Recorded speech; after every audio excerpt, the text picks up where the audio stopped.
Hello, everyone. Welcome to the Chris and Arash Show. And we have a special show for you, as usual, but very special one, a hopefully meaningful one. How are you doing, Chris? Very good. How you doing? Pretty good. We don't seem to have spring this year. I think we're going to skip spring in our area. It's like Right. non-existent, and Sure. it's been quite cold, but we're going to create some warmth here with our Hmm. discussion on meaning. And so I want to start off with, as we usually do, and that was probably your idea as well, to start with a definition because there are different kinds of meanings. And the first meaning, just basic definition of the meaning of words. Let's look Right. at that. So that kind of like going into Levi Strauss territory, not the jeans guy, but the person talks about signifiers and signified, and that ties in with our discussion on Buddhism as well. Things are not always what they seem. So, and that's what we use for language, the meaning of words. Any thoughts on that? Well, I think that it's an interesting place to start because for meaning to exist, there has to be some clarity. Like to find meaning in one's life, there should be a sense of knowing what it is, right? Yeah. And so the other word that I've heard used in connection with this whole idea of meaning is coherence, and where the idea is that all the bits and pieces fit together and it makes sense in some way.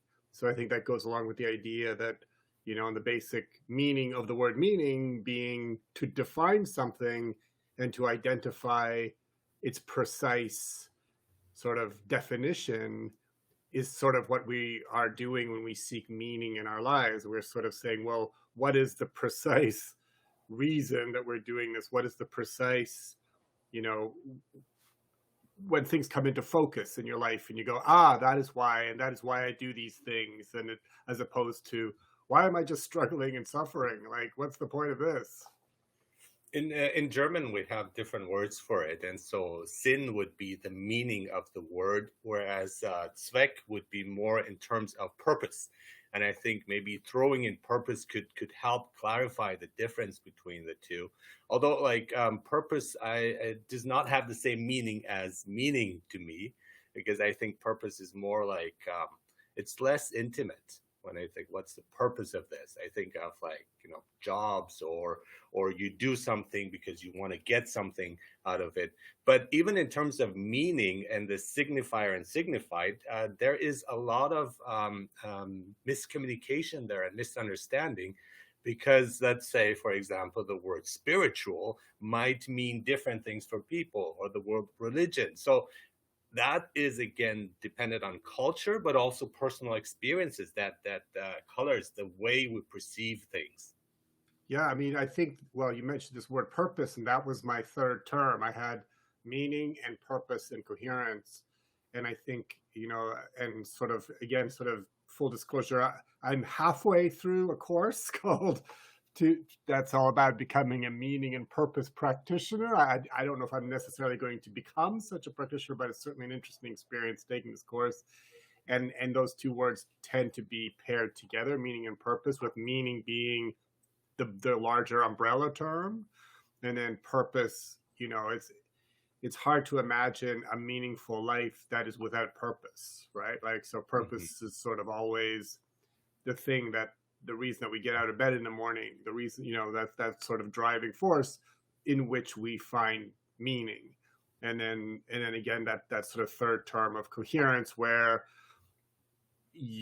everything kind of just sort of makes sense, like it all kind of fits together. So yeah, I don't think we can really talk about meaning without that word purpose.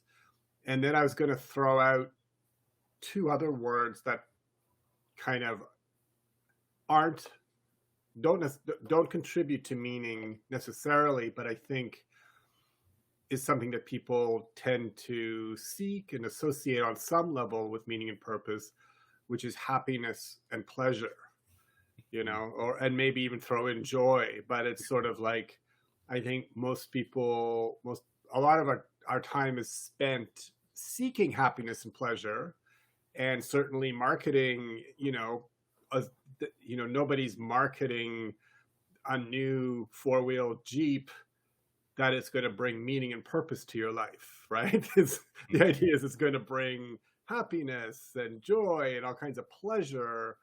And so I think this is sort of often, at least, I think in the West for us, where survival is not really an issue, where we're kind of like, okay, so what I really want now is just like distraction and happiness and lots of like pleasure all day long.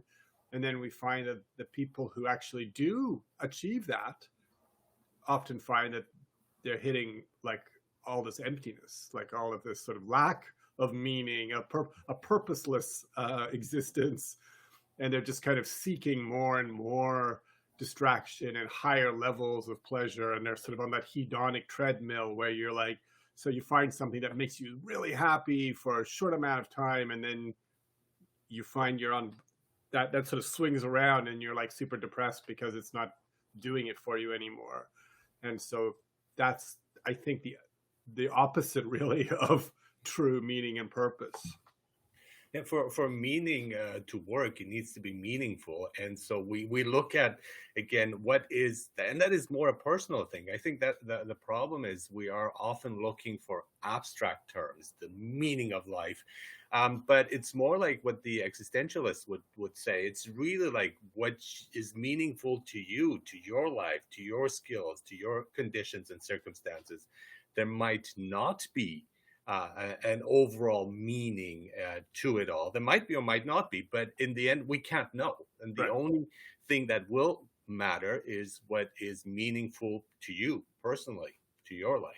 Yeah, and I think that's sort of increasingly, as the world shifts away from organized religion and sort of where you're kind of born into a very stable, structured society where all your beliefs are kind of taken care of for you, then, that if you're like a devout Christian or something like that, and you're born into a conservative Christian family, you don't really have to worry about any of this because it's all kind of laid out for you. And you know that you're going to live a certain life and you're going to go to heaven and blah, blah, blah. But for the rest, for everybody else, it's going to be a matter of constructing your own meaning. And I think for most of us, I think we find that that's a more authentic and true sense of meaning when you arrive at it on your own terms.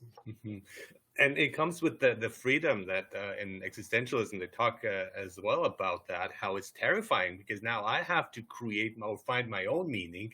And it's easier just to be told, oh, this is how you do things. It's like you go to a job and they tell you this is how we do stuff. And it's like, okay. And they just follow the rules. But here you are basically making up the rules. You are finding what works and what doesn't work. And I think some people, partly out of laziness, would prefer to be told, and partly out of perhaps lacking the confidence of like, I don't know what's meaningful. You have to tell me. So we need that kind of extra guidance. That's right. And I mean, as you mentioned, it's like it's kind of somewhat can be quite terrifying, to live a life or live in a world that you perceive as lacking in meaning, and where it's like, where you suddenly realize you can't trust any of these external authorities to really give you that sense of meaning. And I guess, for those who do, like we in previous episodes, we've talked about organized religion, we talked about, but, it's like, and I just wonder, like people who grow up in something and enjoy the security of something like the Catholic Church, and then, have to somehow, deal with this thing that gives them so much structure and comfort. And it's like, oh, this is like rampant child rape. Like what the thing that gives me comfort is responsible for the most heinous suffering imaginable. And it's like, then you're really left on your own, like that must be really a tough place to be.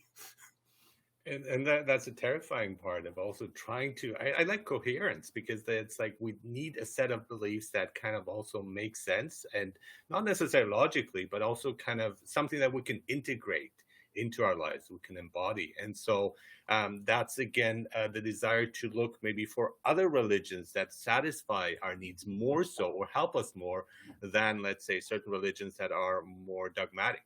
And so and that's when people dive into like us dive into Buddhism and try to explore that because with it we like the amount of freedom one has, but at the same time there is a clear path. It's Right. also dogmatic at the same time, so you have a bit of both. Yeah. Yeah. And I think it's worth mentioning, I think the one name that comes up over and over again when talking about meaning and purpose is Viktor Frankl. Mhm. And, and, obviously Viktor Frankl, you know, was in the concentration camps, and he noted that those who found some semblance of purpose or meaning within the camps lived longer. They just were able to survive, and others who weren't tended not to be, whether just would die. And so having that meaning and purpose is enormously empowering, like on every level, that just gives you that energy, that strength to withstand the most horrible circumstance. Obviously it doesn't really get much worse than Nazi concentration camp. And so for him it was, there was meaning in terms of helping others. There was, his wife was in a different concentration camp, but the knowing that relationship was still alive in his mind and that he would potentially reunite with his wife, that was something that kept him going. But then the other one, which I'm personally, to be honest, a little uncomfortable with, but he also has faith, right? Like he had a faith in God, and he found that those who had a religious faith, that also sustained them, and he felt like that was necessary. And I was a little like, because that's usually there's a focus on the being purposeful, helping others part, but the faith part I hadn't heard spoken of as much when Frankel's names come up. But for those who do have that faith, for better or worse, it is very sustaining. Like it certainly will give them that meaning and kind of keep them going. So there's that. I'm a huge fan of logotherapy and logos here, the meaning, the purpose that one sees, and just a previous podcast, I talked about Nelson Mandela and how he had that sense of purpose and that faith. I mean, we can use faith in that, and without including a deity or anything, but that faith that in something, in some sort of power, but also that faith in oneself. It's like what I'm doing is the right thing. This Mm-hmm. is the correct thing. I am suffering, but it's not because I'm being punished. It's because the world has gone mad, and they don't see things clearly. And I think that really sustains people. And Nelson Mandela, 27 years, I think, in prison, but he felt free. He didn't feel imprisoned. Whereas we see people who are free and walking around free, but they are more enslaved than those who are in prison. So that is quite fascinating. That is often the mind and the view I have, and that can be liberating or limiting. Right. And I mean, he sort of was able to befriend his jailers. Like, he Mhm. was able to sort of see their humanity, and kind of, despite all the cruelty that they heaped upon him, he was able to see that they were sort of in prison with him, like they were, also kind of, and I think he credits that for part of how he was able to survive, was I not to think demonize it was people. Hamlet and the king of infinite space in a nutshell. I think I'm misquoting here, and but hopefully paraphrasing it correctly. And I think that is it. I mean, it's not. It's really like you can have absolute freedom in just a very small amount of space. And I think that is what kept Viktor Frankl alive. And Hmm. what actually kind of troubled me was not so much his faith, but what happened afterwards when he came out, because then he was experiencing the most intense suffering, sometimes worse than when he was in the concentration camp because of, again, processing all of those things. When you're in survival mode, you just kind of you go, whereas like later on and telling others and living in society, for him that was very, very painful and very difficult. Mm-hmm. Yeah. The other one, I recently read a book called Dharma in Hell, and it's written by this guy named Fleet Mall, and he spent 14 years in a federal like prison as a drug trafficker, and but he was very deep in his Buddhist practice, and so during his 14 years, he found a place to, like, this little closet to meditate, but more importantly, he signed up for he worked with the dying. He did palliative care in prison. So, as people were dying, he was there to be like a nurse to just help them, but also to comfort them. And so he would just day in and day out be with people on their like last day. And sort of, so, he's in prison, and in a way he's found the most miserable place in prison to be, right? But that's what sustained him. And that was sort of to drive enormous amounts of meaning where, and he would describe like sometimes the most difficult cases where people were just such sort of foul human beings, but then, in their dying moments, they still, were human and needed that comfort or whatever. And he would, give up like sort of days off from that to spend, because somebody may live just an extra couple of days, and he would go, and that's what really kept him going. And it was quite a eye-opening account, because it's sort of like, again, it was sort of like what we associate with a happy life may not have anything to do with a meaningful life, like, so there's obviously a lot more pleasant ways of doing your time in prison, but perhaps nothing quite as meaningful.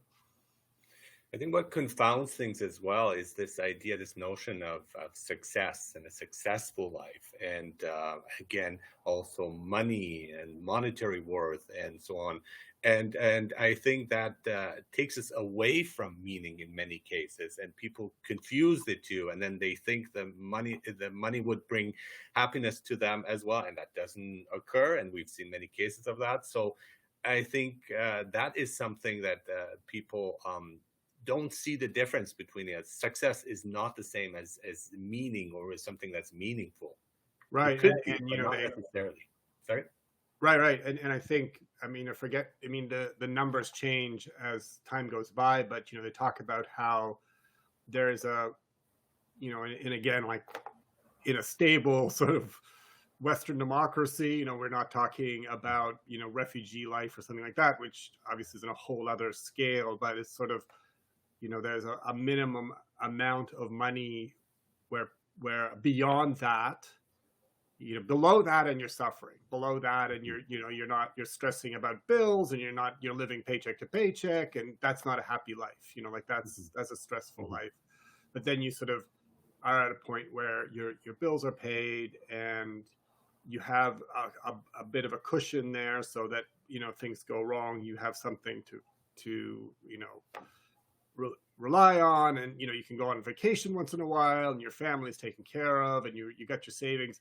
And then beyond that, the next level up has to be like really a huge level up, like you have to really, like, this is an old study, but I remember, years ago, it was like $50,000 in somewhere, maybe not in Vancouver, but somewhere in Canada. And then it would have had to go up to like, 120,000 before you would have really had a really significant jump. My numbers are probably totally off now, but it's sort of like, or when you have somebody who's a millionaire, and it's kind of like, would it make them that much happier if they had $2 million? And it's like, not really. There would be a little bit of increase in happiness to some degree, or whatever, but it was like incrementally smaller and smaller, like diminishing returns. So it's kind of like not having money is extremely, causes a lot of suffering, but having a lot of money of itself isn't going to make anyone happy. And recent studies show exactly the same thing. And as you're saying, so of course we can look at Maslow's hierarchy of needs, and yes, we need the basics covered, and that's we are so fortunate to have that, and that's again we're privileged.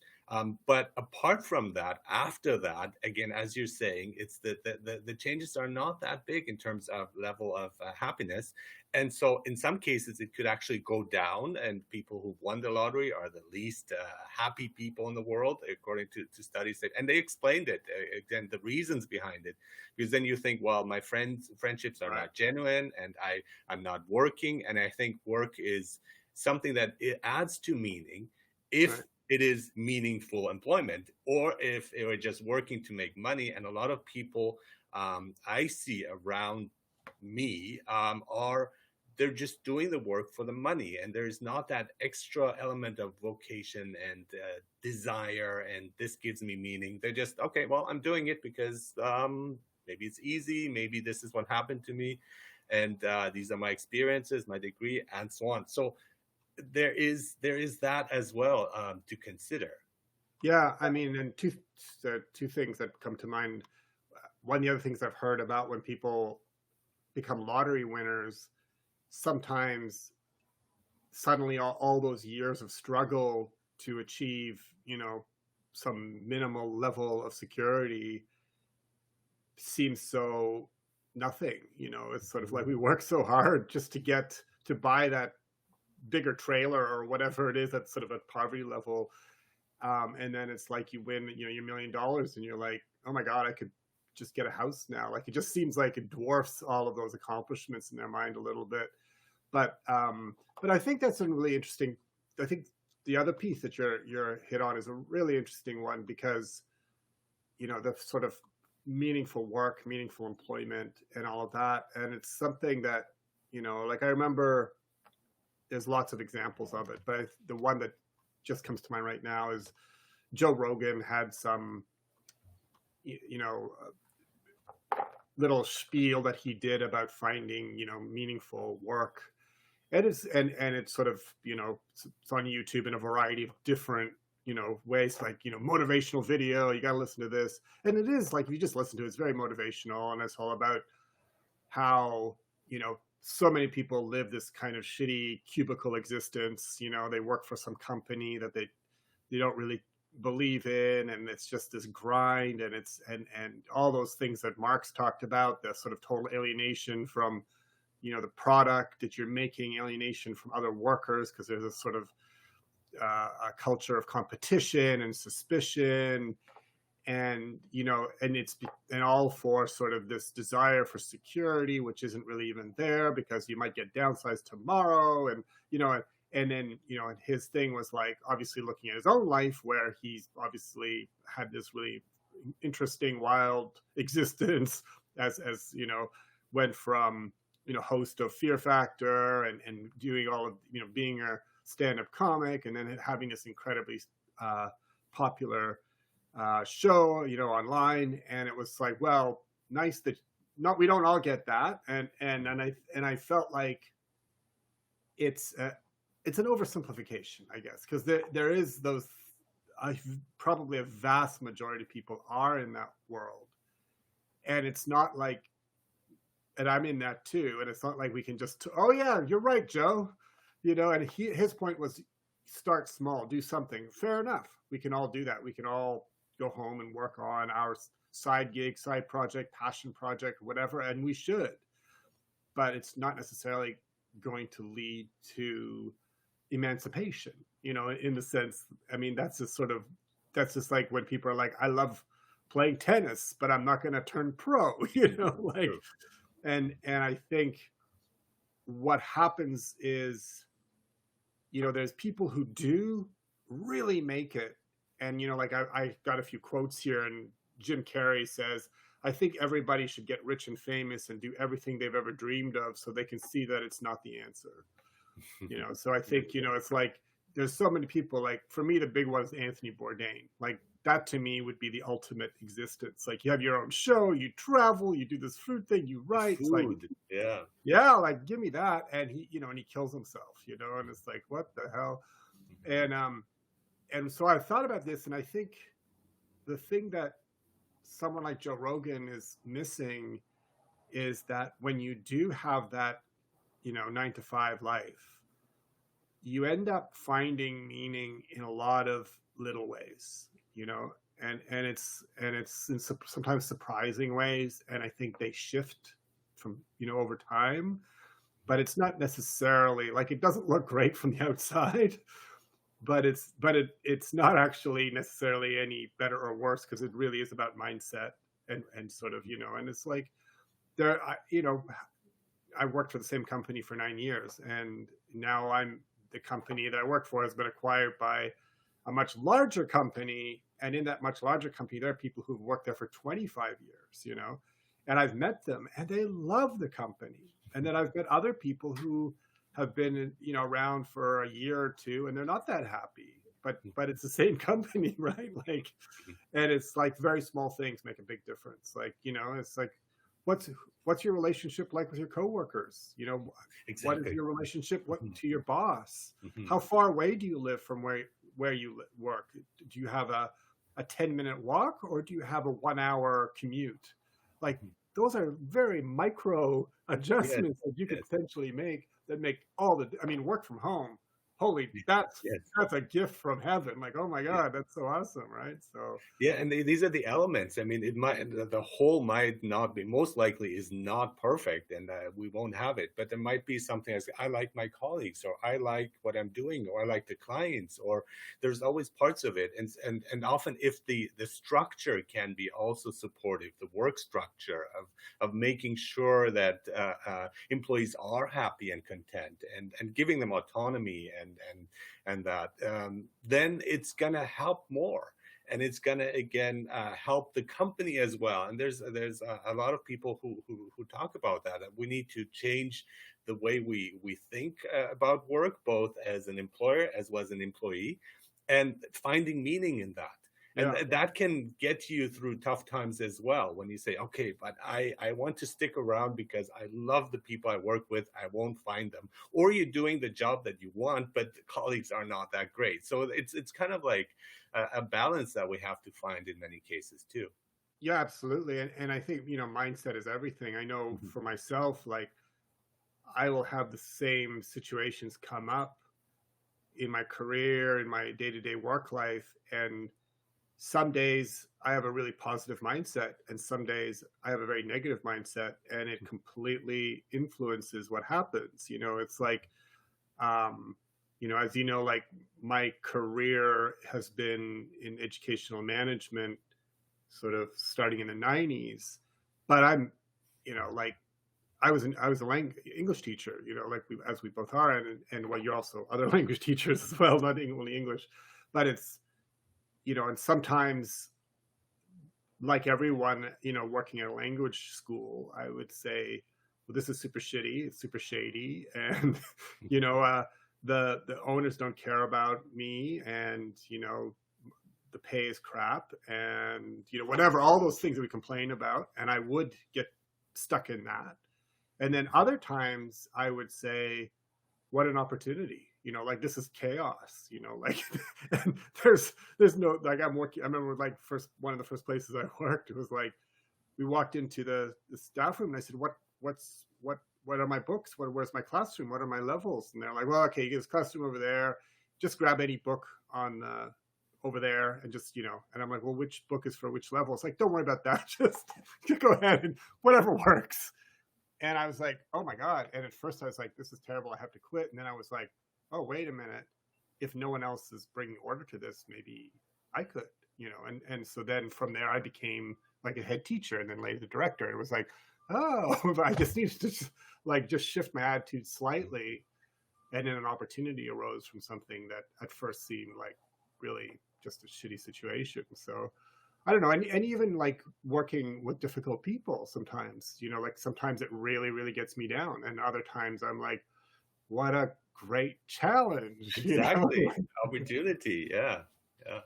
Yeah, and that's definitely true. And we might see maybe this is what I like to do, but then kind of fine tune and refine it. So for me, if teaching is something that's always been part of me, but teaching what? I mean, the subject. And I found that I was happiest when I was teaching things like, again, philosophy and psychology and so on, where you can engage in deep topics as opposed to languages, which I love too. But then it's not the same. And so I think for me, and now I'm entering the coaching industry, and I think that what I like about that is that amount of skills of teaching are going to be used, but it's not like, it's more like guiding, and that's what my teaching experience was like too, of guiding students towards thinking for themselves, who are doing. So it's basically, it seems like a big shift, but in fact it isn't. It's just the same thing, but more like fine tuned towards my own desires, passions, sensibilities, skills, and so on. And I think a lot of people can kind of explore that and need to explore that. And we are seeing that with the great resignation, that people are saying, well, this is not the job I wanted, but now I can take these skills into a different direction and something that makes me happy and fulfills me more and gives me more meaning, as opposed to what I was doing previously, for example. Yeah, absolutely. And I think, overall, teaching is, one of the most connected to sort of, the products of your labor, in a sense, like that's the most non-alienated work we can do, because sort of regardless of the topic, if it's important to the student, and I think the idea that we're helping people achieve their goals is meaningful on so many levels, like especially if it's in I mean, now we're online, and I think we're all getting better at finding connection online, but when it was in person, all the more sense of connection with others. You'd have a whole classroom where you have a sense of community. So whatever, it could be somebody's accounting exam, or it doesn't really matter what they're going for, or just trying to improve their overall language abilities. But if you're all kind of pitching in together to move forward, and especially if it's something like they are doing, I work, well, we both do, for a language testing company, where it's high stakes in the sense that it's the test takers are taking a test for the permanent residency or citizenship. So, it's like whatever we do to help them with that, that's going to make a huge difference in their life. And so, just as like in a classroom, if you're helping people achieve their goals, it's like can be hugely meaningful. But we've also had the other situation where we're in a class of a bunch of spoiled brats who, their parents have paid for them to be there. They don't care. They're gonna like maybe fail and just go back, perhaps return to their countries or do something else. It doesn't really matter.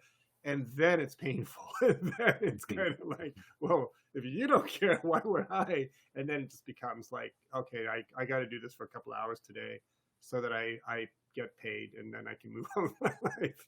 And in many jobs, you don't see the impact that it makes on others. Whereas in teaching, especially in person, when you can Yeah. see when people are succeeding or enjoying it, it's harder to see online. But I always like the evaluations at the end of the semester, and you're always terrified. It's like, oh, I didn't do as well. I didn't think it was great. And then you have these like wonderful, like warm, encouraging comments, and it's meaningful. So meaning is not just what's meaningful to me, but what impact it makes on others, and Yeah. that adds more meaning to what I do. And especially hearing success stories when people, this one person, and I apologize if I ruined his career chances, but decided to do French and major in French and not business as he was planning before. And so that's a huge step. That's a huge impact. I hope he is doing well, and that was the right choice. But it's that when I see, okay, I made a difference in this person's life, and when you hear back from it too. Many cases we make a difference, but we never even meet them or know them. So I think that adds to that sense of meaning and purpose. Yeah, absolutely. And what I was, we, as part of my work, we always hire one intern to work with us. And it's often like at the end of the year, when I look back on sort of work highlights, to sometimes it's like getting that email from the intern, 6 months later or a year later. It's like, oh, it was really great to have that experience, and now I'm doing such and such, and maybe in some small way, what their experience helped them, and it'd be like, that was kind of a highlight. To be honest, I was a little surprised by how meaningful that sort of was, to have a young person sort of maybe one of their first work experiences, and the team, like, not obviously not just me, but the whole team was so supportive that they kind of go into the world of work with that reference point of whatever happens, knowing that it can be good. Like, like there are work situations where everybody is really, civil and supportive, and, so whatever else happens, they have that model of like, this is the way it could be. And they themselves hopefully have some sense of confidence, of agency, because, we sort of would acknowledge and recognize that and give them that confidence. It was like, wow, it was hugely, I think, meaningful for myself and for the rest of the team. So I don't know, I'm looking at another quote here that I pulled out for this. Stephen Hawking says, work gives you meaning and purpose, and life is empty without it. And I always, as much as I, strive to find meaning in my work beyond a paycheck, to me, like, when I hear when people, like, you talk about the lottery situation, where somebody wins the lottery and they don't have to work anymore, and they lapse into this meaninglessness, this listlessness, to me, that's pretty sad. Like, yeah, for sure, try to find meaning in the work that you do. But if you were ever given the opportunity not to have to do your 9 to 5, I mean, unless it's something you really wanted to do, but if it's something you're doing, in part because you just have to work, as most of us do, it's like, can you not find something else? Like, can you not find some? Because I know for myself, it's like, I'm pretty confident that if tomorrow I won the lottery, I'm not going to be casting about for things to do. Like, there's so much that I would like to be doing, as much as I value, like, I appreciate my job. I'm grateful for it. All of those things, like, set me loose, and I'm not going to be like wondering what to do next, like, so I'm always like, come on, like, there must be something that you always wanted to do, and now you have the time and the resources to do it.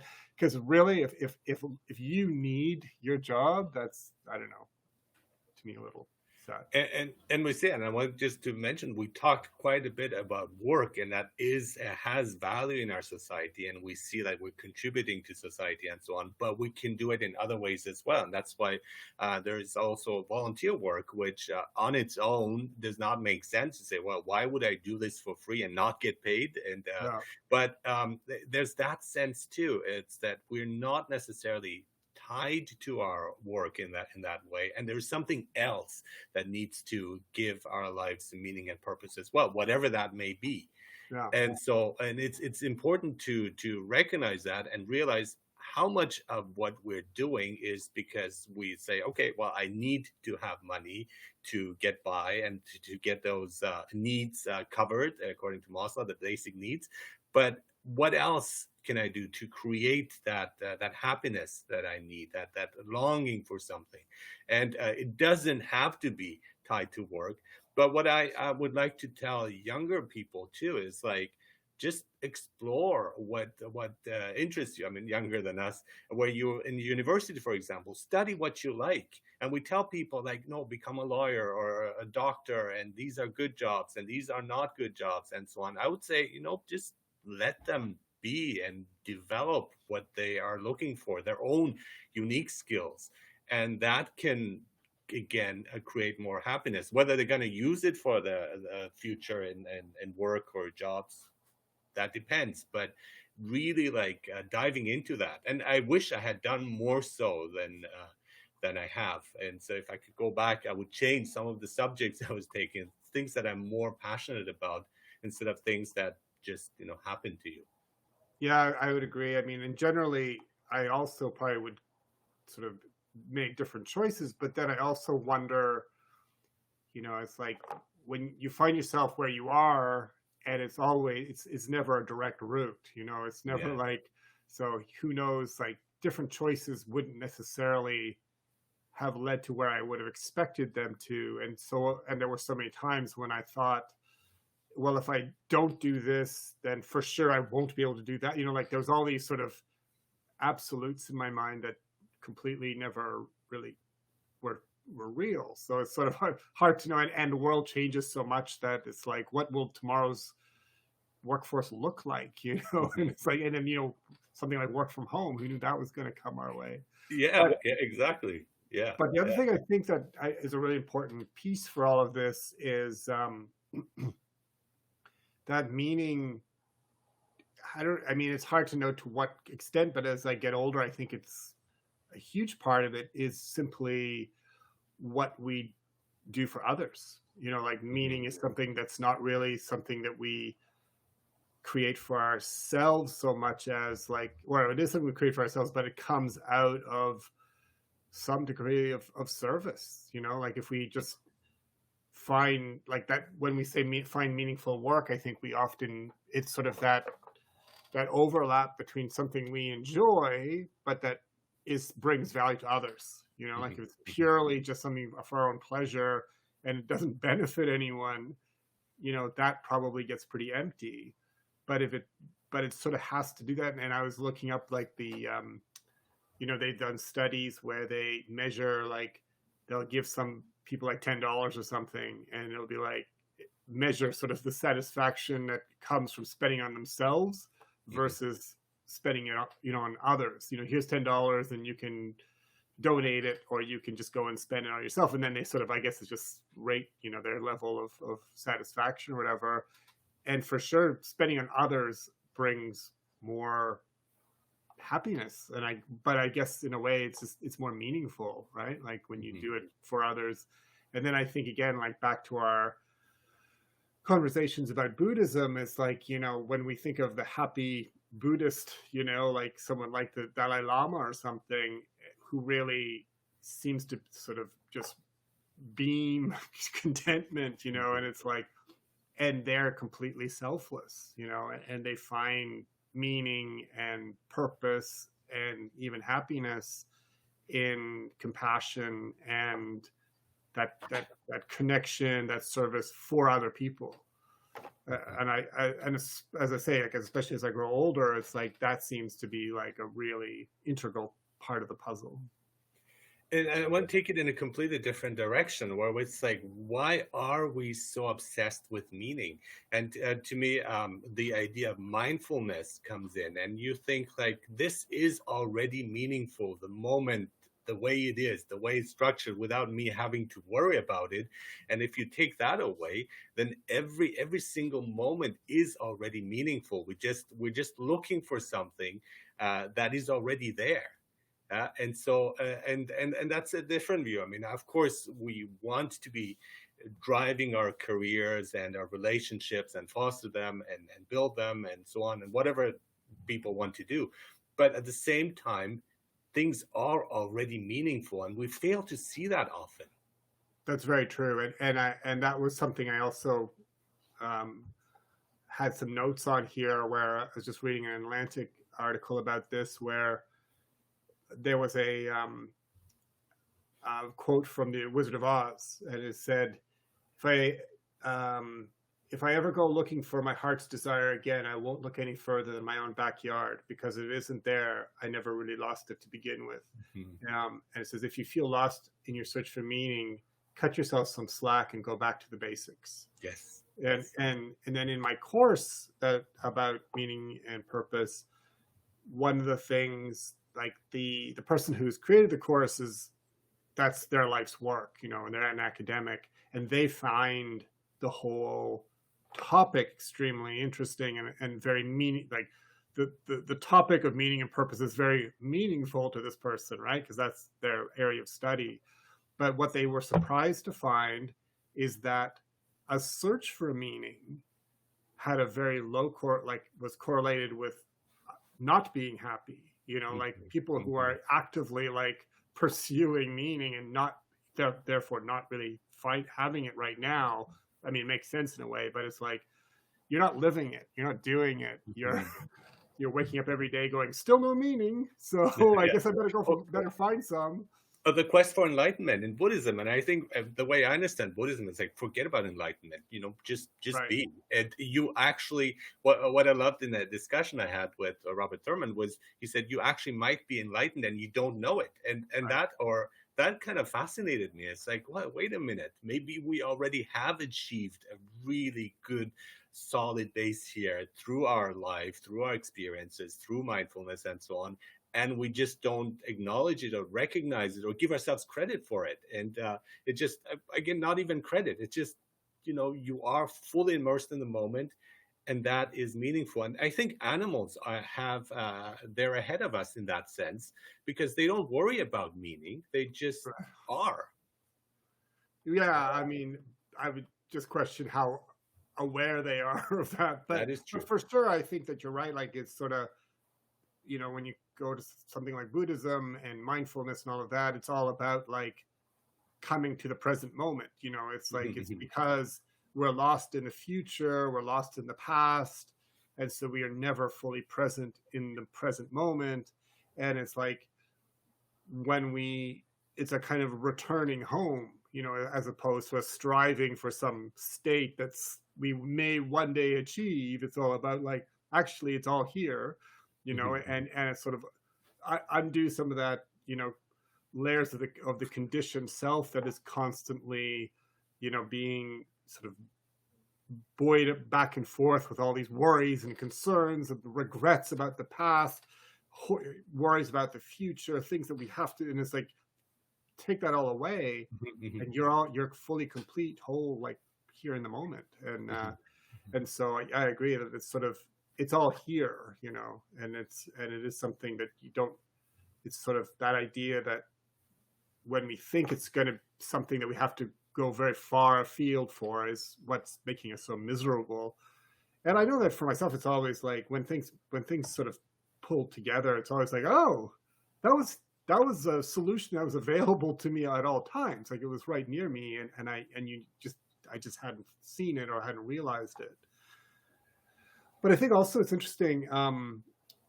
Speaking of just that, like when we talk about the places where people live the longest, you've heard of the blue zones. You know that thing where it's like there's like Okinawa in Japan. There's places in the Mediterranean.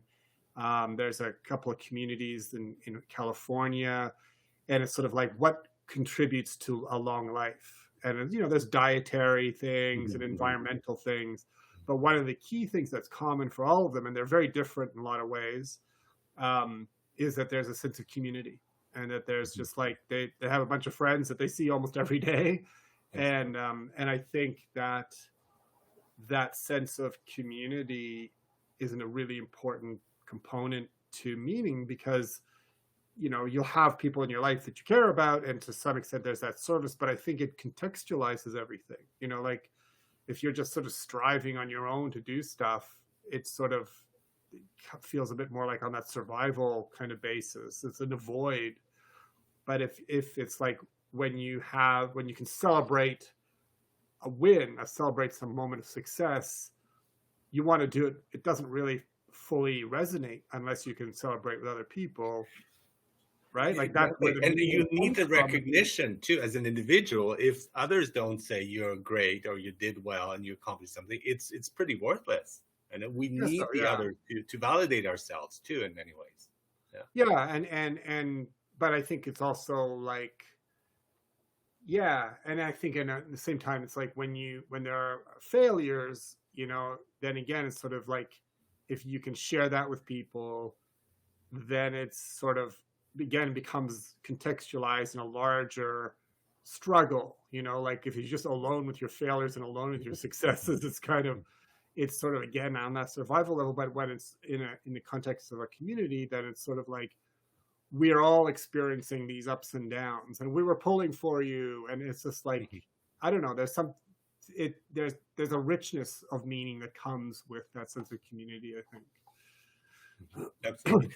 I think one of the fears I had, because it's the small achievement. So they say even brushing your teeth is an achievement, making coffee or creating a meal is an achievement, and I think it is. It definitely is. But when you realize that that gives a lot of happiness, then I was afraid that I won't have the drive to do more. And Huh. so, and that's something that I would find I used to find terrifying. It's like, well, what if I enjoy this moment so much that I don't care about uh, developing, and that all these things that are valued in especially Western societies of like succeeding and success and so on. But now I realize, no, I mean, that's perfectly fine because you are going to do it, but in a more holistic way, in a more mindful way. And that is actually then the successes are not overvalued, and the failures are not going to be huge detriments, because you say, well, okay, yeah, it just happened. It's not the end of the world. And I Right. think our obsession with success is a problem, obsession with perfection. And when it doesn't work out, we feel like our whole world falls apart. And that can be very devastating for people. That's right. And I think that sort of taking this to the longer view and realizing, every failure usually comes with some lesson. And Hmm. that makes, you don't learn much from a success. Like when you succeed, you're like, oh, everything went as planned, perfect, and let's just do that again. Whereas failure is always like a painful but Yeah, huge yeah. opportunity for growth, or opportunity to do things, and I love the idea of like whenever you hear about inventors, like I don't know, like how many times Edison failed at with his light bulb, or whatever it is. It's always like the amount of time that went into these successes is always so ridiculously beyond what most people would be able to stick with. There was so And much often, failure. often they're accidental, and you're looking for something and find something else, and we have cases of that too, which is then all this effort. It's like, well, no, there it is, and by Right. chance, that Yeah. happens. And so at some point, if you are like, to get there, you have to let go. Like you can't wake up in the morning and go, today's the day that I'm going to succeed, or else I'm going to give up, because there's no, there has to be just some satisfaction that is derived merely from trying, just like without having any outcome that's positive or negative. It's just like the journey, not the destination, really does have to be, or the point of it. And I know, like for myself, having for so many years struggled with writing, when you read interviews with successful writers, they so often talk about how, like, the success that comes from finally publishing your work, it feels great, of course. And then 2 weeks later, you're right back to where you were, where you got to get up and like start working on the new project, and it's not Maybe good. even worse, because then people have expectations, and that happened to Orson Welles. It's like, made a great film when he was young, and Yep. then what happens, and it's just struggling and trying to keep up being relevant in that field, and that is a lot of pressure. One thing I heard, and it's still hard for me to do, is to try to fail on purpose. So, for example, you're sending an email to put in some typos there. I still am not there, right? I still can't do that. I still find that hard to do. But I think that's it. And taking perhaps yourself not as seriously, not seeing situations as fixed, and things are bad, and seeing it in a negative way, but more in a fluid context, and of accepting. Embracing in certain ways the failure as well as success, and we No. see it with people who chase money. It's never enough, and it's that kind of, it's an addiction, because then once you have the million, you want two, and once you have 2 million, you need more. And that's why we have super rich people in the world who are simply not happy, and they want more wealth, because they think, if I had 1 billion more or 10 billion more, I would be finally happy, and it Right. doesn't occur. I know. Yeah, and I mean, and I guess for me, it'd be like, once I would have even that first million, I wouldn't really be working. Like I wouldn't be that wouldn't be my day anymore. Like I wouldn't be. And so it's again sort of sad to me that it's like, can you not find a more, do you lack the imagination to find like truly something that you would enjoy? Like, even if it doesn't have, maybe it doesn't have to be something that's like a great service to mankind, but like there must be something like kayaking, like there must be something that you actually enjoy on a more profound human level than sort of just that kind of brute like money making. Okay, there it is, more zeros in my bank account, which, you know, I can just potentially do stuff with, but without the time to do it. Like, okay, stop, now go spend it. Like, you know, so that one is always a mystery to me, but I do get it. I mean, that becomes, you know, maybe, you know, I like, you hear about people who have a goal that seems like a very kind of materialistic goal, but it's actually the striving that they're actually enjoying, you know. So I think in some cases, racking up all that money, it's not about the money, it's about the struggle in some way, where they wake up in the morning and it almost doesn't matter what the goal is, but you're going to work together with other people, you're going to be involved in this tense competition, and you're going to strive towards this goal. And even if ultimately the goal is sort of empty, the striving for it kind of marshals all of our energies and gives us purpose, then fair enough, you know. And we don't see it enough. People wake up, and that was me as well, in many snapshots of my life where I wake up and like, I don't really want to do this, or I don't feel like it, and so on. And that kind of like passion and drive and the enthusiasm. And one term that I very much like is labor of love. Yeah. And that is something that I've always loved. And anything that you do, it becomes a labor of love, then the rest falls away, and you're not influenced by it. You just say, this is what I like to do, this is what I enjoy, and I'm doing it. That's the purpose in itself, in and of itself. And the rest, if it works out, that's fine. If it doesn't matter. Yeah, definitely. And I think that is the Chris and Arash Show is a labor of love, exactly. Right. And this is the benefit, the experience of doing it, of being able to share some of our experiences. Hopefully they resonate with others. Hopefully it makes them think, right? And maybe some changes. And if people would like to let us know, that would be great too. It's like, you know what, you changed my perspective on meaning after this, so I'm going to quit my job and so on. Hopefully it's things that are reasonable though. So we always encourage reason in whatever one does, but also that connection with the emotion, that emotional drive that we have. That's right. And knowing that, you know, meaning comes often from small things, you know, like it's just as we were sort of saying, that it doesn't necessarily require the big change, the big dramatic shift.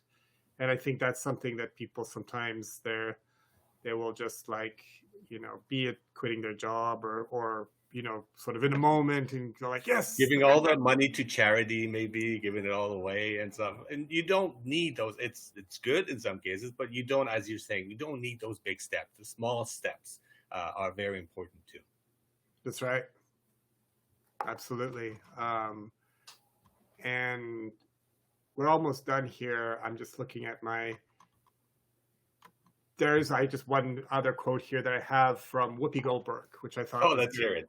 We're here for a reason. I believe a bit of the reason is to throw little torches out to lead people through the dark. And so I kind of agree with that, like where it's sort of sometimes in the course of a day or whatever, maybe, you know, there isn't a lot of opportunity to do something that seems hugely meaningful, but anything that you do is even a little bit positive, you know, like just when you connect with other people is a kind of like, yeah, see, like it's not all bad. There's always this opportunity to kind of make that decision. Like Viktor Frankl talks about how like in that space between, you know, what happens and how we respond, there's a choice always about what we do, about how we respond, how we react. Yes. And so in that, when we take the positive choice, when we do the meaningful thing, when we do the thing that's kind, that's always hugely meaningful, even though it's a small step. And to realize when a glass is half full, it is half full and you can drink it, and don't worry about filling it up. It's just, this is what you got, and enjoy it, and absolutely true. The way we respond to things, even if it's tragic outcomes and so on, the way we can respond and grow out of it, grow from it, I think that is hugely important. A very positive attitude, and that's not wishful thinking or deluding oneself. It's grounded in reality, but it makes that big difference, and the glass being half full is a good thing. Mm-hmm. That's right. Wonderful. Thanks so much for an awesome discussion. Thank you, and thank you everyone for tuning in, and we'll see you all soon.